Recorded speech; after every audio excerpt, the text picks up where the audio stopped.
আমি তোমাকে নিয়ে কক্সবাজার ট্যুরে যাব। ঠিক আছে, তুমি যাবো।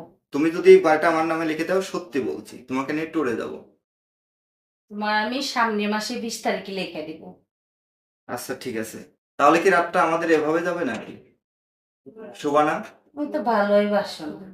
না, আমি তোমার ভালো না বাসলে তোমারে আমি বিয়ে করে না নিয়ে আসতাম না। তোমার বিয়ে করে আনছি কি জন্য? আমি তোমারে ভালোবাসি, সেজন্য তোমারে আমি বিয়ে করে আনছি। তাহলে মানসির কথা শুনো কেন? তুমি সমাজের ভয় কেন পাও? মানুষে যে যা বলে বলো, আমি বলছিলাম যাতে অন্য কেউ এই ধরনের কথা বললে তুমি যেন মন খারাপ না করো, সেজন্য বলছিলাম। যেহেতু দুলাভাই আমাকে বলছে না, অন্য কেউ হয়তো তোমাকে বলতে পারে, তুমি মন খারাপ করো না। আচ্ছা, তোমার ডিসিশন আছে না? তুমি তো বুঝতে পারো। তুমি যা চাও আমি তাই দেই না? হ্যাঁ। তাহলে আমার সাথে কেন এমন ব্যবহার করো? ব্যবহার না, আমি বলছিলাম লক্ষ্মীটি শোনো, আমি বলছিলাম যাতে তুমি মন খারাপ না করো। তুমি যদি মনে কষ্ট পাও, তাহলে তো আমার মন খারাপ হবে, তাই না?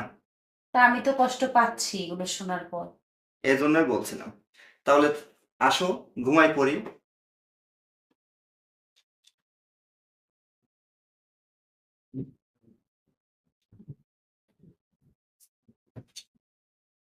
ওরে আবুল সোদা, ঘুমাইছে কোন দিকে রে?